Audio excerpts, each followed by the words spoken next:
Bonjour à tous et bienvenue dans cette grande édition du journal de la mi-journée. L'association sportive V-Club et le Football Club Saint-Éloi-Lupopo ont partagé un but partout au stade Frédéric Kibassa à Lubumbashi en première journée play-off de la Ligue nationale de football, tandis que Lubumbashi Sport a dominé Daring Club Motema Pembe par 2-0. Le refus de la République démocratique du Congo de recourir à l'appui de la mission d'observation des Nations Unies pour la stabilisation au Congo dans le désarmement des rebelles Hutus des forces de libération du Rwanda suscite des commentaires divers. La journée du 16 février fait revenir à la conscience nationale le martyre des chrétiens tombés sous les balles de la garde prétorienne en 1992 à Kinshasa, alors que les manifestants réclamaient pacifiquement la reprise des travaux de la conférence nationale. Avant de développer tous ces titres, retenez que le porte-parole du gouvernement a animé tout à l'heure une conférence de presse au cours de laquelle il est revenu notamment sur le rejet du soutien de la MONUSCO par la RDC dans la traque des rebelles des FDLR. Il y a 23 ans, dans les rues de la capitale, des dizaines de chrétiens perdirent la vie le dimanche 16 février au sortir des messes. Massacre perpétré par l'armée et d'autres agents de l'ordre déployés pour contrer la manifestation organisée en vue d'exiger la réouverture de la conférence nationale dont les travaux étaient suspendus. Coopération militaire entre la RDC et la MONUSCO. Le commandant suprême de FRDC a fait comprendre hier au corps diplomatique accrédité à Kinshasa que le pays renonçait au soutien des troupes onusiennes dans l'opération en cours de désarmement des rebelles rwandais des FDLR. Le chef de l'État a en même temps demandé aux diplomates étrangers d'observer le droit de réserve de leurs approches des questions congolaises. C'était une sorte de recentrage diplomatique lors de cette rencontre entre Joseph Kabila et le corps diplomatique. Évoquant la question du désarmement forcé des FDLR et des exigences de la MONUSCO à la RDC, le président de la République a fait remarquer qu'il n'a aucune connaissance du contenu du dossier des officiers congolais accusés des violations des droits de l'homme. Et, a-t-il ajouté, il ne revient qu'au gouvernement congolais seul de décider des éventuelles sanctions. Et en conséquence, la RDC décide de rompre avec toute aide de la MONUSCO dans les opérations contre les FDLR. Le chef de l'État a annoncé officiellement à ses partenaires la rénonciation de la République démocratique du Congo à tout soutien de la MONUSCO dans l'opération contre les FDLR, l'opération de désarmement des FDLR. Cette opération qui a été bel et bien commencée va donc se poursuivre par les seules forces armées de la République démocratique du Congo. La décision est donc tombée. Mais comment en sommes arrivés là? On ne peut pas dire que les choses soient survenues subitement. Je pense qu'il y a un processus de pourrissement que l'on a observé. Le chef de l'État a rappelé quelques faits où nous avions constaté, par exemple, que tel officier s'est permis de décorer un seigneur de guerre au Kivu. Mais nous avons traité cela entre partenaires. Nous n'avons pas fait de la communication publique pour ne pas humilier nos partenaires de la MONUSCO. On a signalé plusieurs autres cas de mauvais comportement qui ont été observés de la part de certains de nos partenaires, mais tout cela a été traité de manière responsable. Par ailleurs, au sujet du comportement général du corps diplomatique, le président de la République a rappelé un certain nombre de principes pour le respect mutuel. Dès le lendemain de la publication du calendrier électoral, le ministre des Finances honoraire et président national de la NAD, le plus grand parti politique du Maniema en termes de représentants à l'Assemblée nationale, est retourné à sa base pour redynamiser ses troupes. Première étape de sa tournée, Kindu, où une foule immense l'attendait au bas de la passerelle de l'avion. Suivez. Je suis venu non pas pour me reposer, mais pour travailler. Comme vous le savez, je suis député national élu du territoire des Pangui ici au Maniema. Je mettrai également à profit mon séjour, comme vous savez, le parti est endeuillé, pour aller rendre visite aux familles de nos 2 membres disparus. Et par la suite, j'irai m'incliner devant leurs tombes respectives. Je suis encore ici avec vous pendant toute la semaine. Nous aurons à échanger autour des différents problèmes qui vous préoccupent. Je pourrai vous recevoir en groupe même en particulier. Je suis encore avec vous.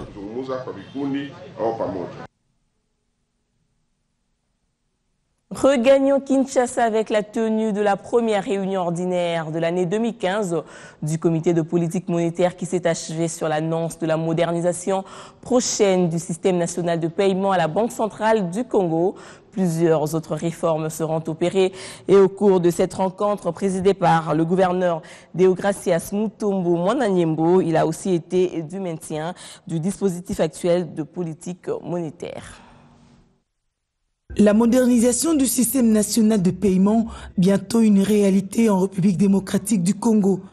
Avec le système hybride de paiement de gros montants en temps réel, le RTGS rendra plus facile tous les virements, tous les paiements liés aux opérations de politique monétaire et de change et tout le flux interbancaire grâce à l'appui financier de la Banque mondiale.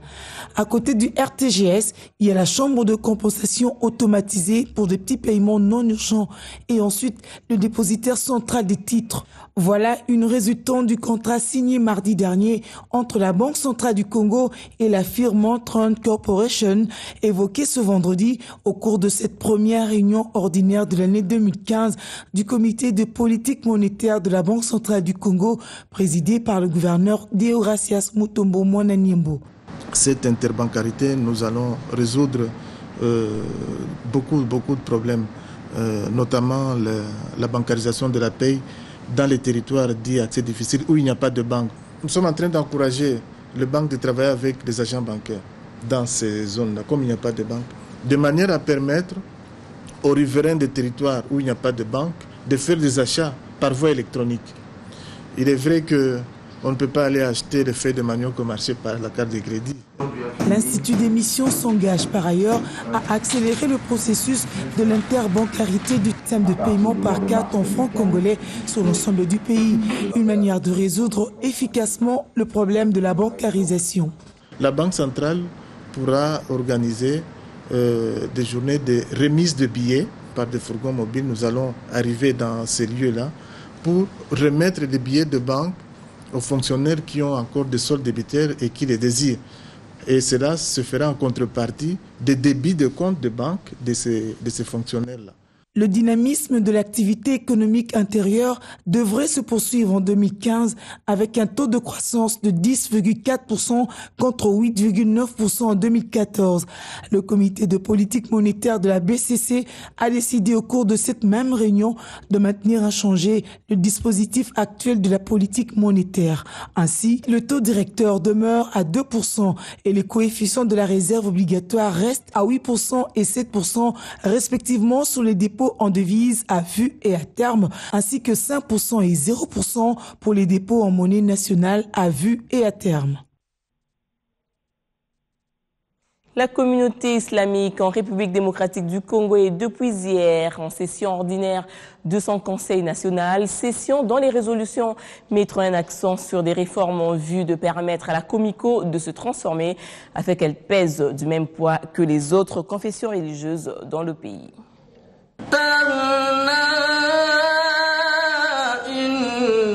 Pendant 3 jours, la communauté islamique en République démocratique du Congo, réunie en session ordinaire du Conseil national sur recommandation des résolutions de l'Assemblée générale ordinaire de 2014, va redonner une nouvelle image de la communauté qui veut décoller au même diapason que les autres églises. Ayant toujours fonctionné depuis de l'URET, sans un instrument de planification de ces activités comme étant une boussole qui devra guider l'orientation des prises de décision, votre comité s'est efforcé dans les missions lui confiées par l'Assemblée générale ordinaire de 2014 à vous produire un plan quinquennal des activités à mener au cours de la période de 2014 à 2018, assorti d'un budget chiffré avec un chronogramme bien élaboré pour le suivi et l'évaluation des activités a priori et a posteriori. Qui ont mandat et qualité pour constituer le Conseil national de la communauté islamique en République démocratique du Congo. Les participants, le profil des participants est défini déjà dans les statuts. Il s'agit au niveau du comité de direction de 8 personnes, l'imam, son éminence l'imam représentant légal lui-même, c'est 6 adjoints et le secrétaire général. Il y a les 11 chefs d'entité provinciales, mais nous avons aussi des structures au niveau national comme le conseil théologal et le conseil national des sages. Mais il y a aussi les branches spécialisées. La communauté islamique en organise 3. Le comité national des femmes musulmanes, le comité national des jeunes musulmans et le comité national des musulmans vivant avec handicap. Ouverte ce dimanche 15 février 2015, la session ordinaire du Conseil national de la communauté islamique en République démocratique du Congo se clôture le mardi 17 février 2015 prochain. La jeunesse congolaise veut se faire une idée du volontariat dans le monde et en RDC en s'approchant du service national du volontariat au cours des 3 journées de réflexion. Il s'est dégagé le sens de l'importance d'intervention sans attendre des récompenses lucratives. Suivez. Le volontariat a été institué en journée internationale depuis 2001. 14 ans après, le corps de jeunes volontaires de la RDC, le secrétariat national des volontaires et le CPF se mettent autour d'une table pour évaluer le niveau des interventions et les taux d'adhésion atteints jusque-là. Pendant 3 jours, une réflexion profonde va être menée pour sortir un bilan. D'avoir une jeunesse citoyenne, responsable, compétitive, éduquée, formée et capable de prendre la relève dans tous les domaines de la vie nationale, la destinée du pays. La raison pour laquelle nous avions en rapport avec la résolution 57/55 des Nations Unies qui reconnaissent le volontariat à travers le monde, nous étions dans l'obligation de faire un état des lieux du volontariat en RDC à travers le monde. Le secrétariat national du volontariat a adressé un état des lieux mitigé, d'autant plus que le volontariat demande beaucoup de sacrifices, d'où le souci de partager les expériences de chacun aux jeunes soucieux d'aider leur patrie sans but lucratif. Ce qui s'est fait aujourd'hui, ce n'est pas un hasard. C'est toujours dans le préparatif de la matérialisation de ce qui est recommandé dans la politique nationale du volontariat. Le corps d'entrepreneurs partenaires de volontaires n'a pas manqué de souligner que le volontariat se veut une main-d'œuvre au gouvernement et une approche gender dont ils doivent tenir compte. Débutant la semaine en compagnie des confrères à travers les lignes, Freedom for Journalists invite l'État congolais dans les colonnes de la Référence Plus à accorder une existence légale aux radios associatives et communautaires censées évaluer en toute et plutôt évoluer en toute légalité au sein de la sphère médiatique du pays. L'État devrait reviser la loi sur la liberté de la presse de sorte qu'à côté des médias classiques soient reconnus ces radios de proximité. Ces médias faciles d'accès dits pauvres, cet instrument très indispensable aux villages et communautés reculées. Actuellement, un projet de loi modifiant et complétant l'actuelle loi du 22 juin 1996 fixant modalité de la liberté de la presse reconnaît l'existence des médias associatifs, mais aussi les médias en ligne, mais peine à être adoptés au Parlement. Initiateur plutôt itinéraire et témoignage Congo-Zaïre 1960-1980, lu par La Prospérité, et l'ouvrage de Georges Antipas qui retrace l'histoire récente de sa seconde patrie. L'auteur grec est d'avis que 50 ans plus tard, suite aux différentes mutineries, rébellions et autres implications étrangères, le Congo se trouve devant d'énormes lacunes. Néanmoins, ses compatriotes hélènes restent tout de même optimiste.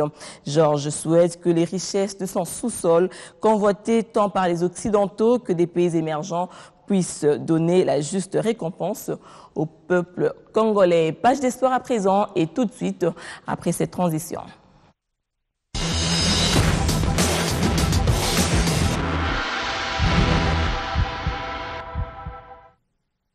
Jean-Luc Aninda, bonjour. Bonjour Corinne Taboué. D'abord, première journée des playoffs à la Ligue nationale de football. V-Club s'est fait accrocher par Saint-Éloi-Lupopo à Lubumbashi par le score de 1-but partout au stade Frédéric Kibassa. 24 heures auparavant, Lubumbashi Sport a dominé DCMP par 2-0. Don Bosco et Bazano se sont neutralisés par 0 but partout. Alors Jean-Louis, dites-nous comment entrevoyez-vous les performances performances de différents clubs après cette première journée. Et oui, donc le seul club qui a pu s'imposer au cours de ce démarrage de play-off, c'est l'équipe de Lubumbashi Sport. Les Kamikazes de Lubumbashi ont battu le dernier club Motema Pembe 2-0. Et pourtant, on se rappelle que le DCMP est l'une des équipes qui avait très bien démarré cette ligne à foot et elle s'était classée première après 5 journées. Mais ce n'est que vers la fin qu'elle a perdu et s'est retrouvée deuxième lors de la phase de groupe. Donc on peut dire que les équipes quinoises ont commencé tendrement ces playoffs.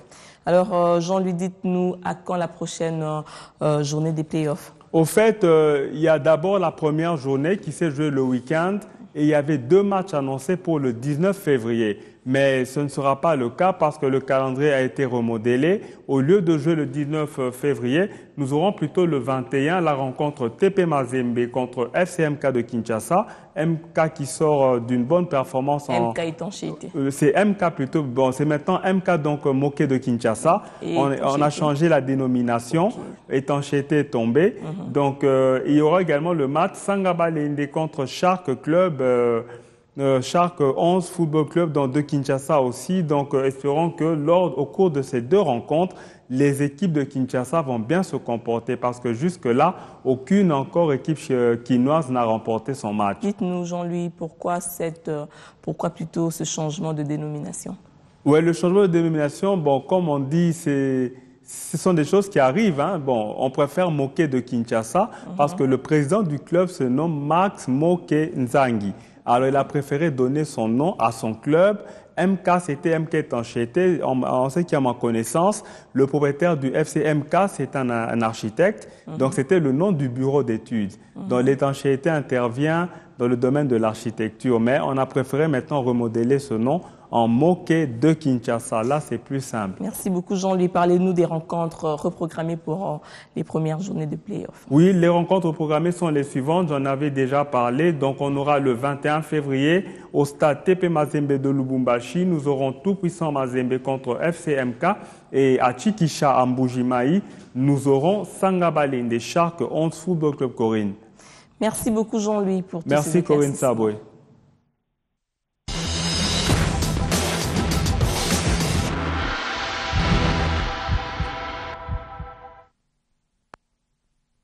Et avant de terminer, une usine d'eau potable d'une capacité de 1600 mètres cubes par heure au bénéfice de 130 000 personnes a été construite à Pueto, au Katanga, par le gouvernement provincial. L'inauguration est intervenue à l'occasion de la commémoration du 3e anniversaire de la mort du député Augustin Katumba Mwanké, élu du territoire et ancien membre influent de la majorité présidentielle. Reportage. Après près de 2 ans et 3 mois d'un chantier éprouvant aux allures d'une tâche d'Hercule, le gouvernement provincial du Katanga et l'honorable Moïse Katumbi Tchapoué viennent de donner corps à un de projets que berçait le cœur de feu l'ambassadeur Augustin Katumba Mwanké pour les populations de Pueto venant à bout d'un terrain contraignant et de grandes difficultés d'acheminement de la logistique. Ils viennent de donner la vie à une nouvelle usine de production d'eau potable à Pueto d'une capacité avérée de 160 mètres cubes d'eau par heure. Elle servira plus de 100 000 âmes jusqu'à une échéance placée à l'horizon 2030. Le gouverneur a suivi l'évolution de ce vaste chantier pas à pas jusqu'à sa matérialisation. Au jour symbolique de son inauguration, coïncidant avec la commémoration du décès de feu l'ambassadeur, l'honorable Moïse Katumbi Tchapoué a pris l'option de rejoindre cet important site à pied sur plusieurs kilomètres avec à sa suite une foule en liesse. Tout Pueto déversé à ses trousses sous un soleil de plomb et ceci de la manière la plus spontanée.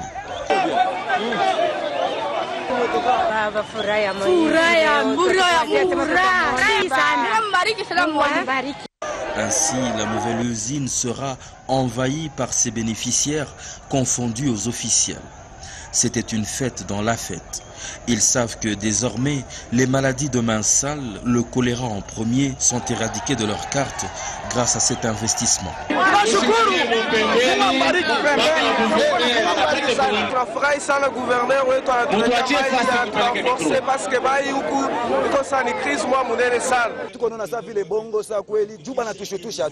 tunaona za mundoto mais Mungu amubariki sana mule mawazo konayo. Et voilà, c'est la fin de ce journal. Merci de rester branchés au 141 sur le bouquet Canal 7.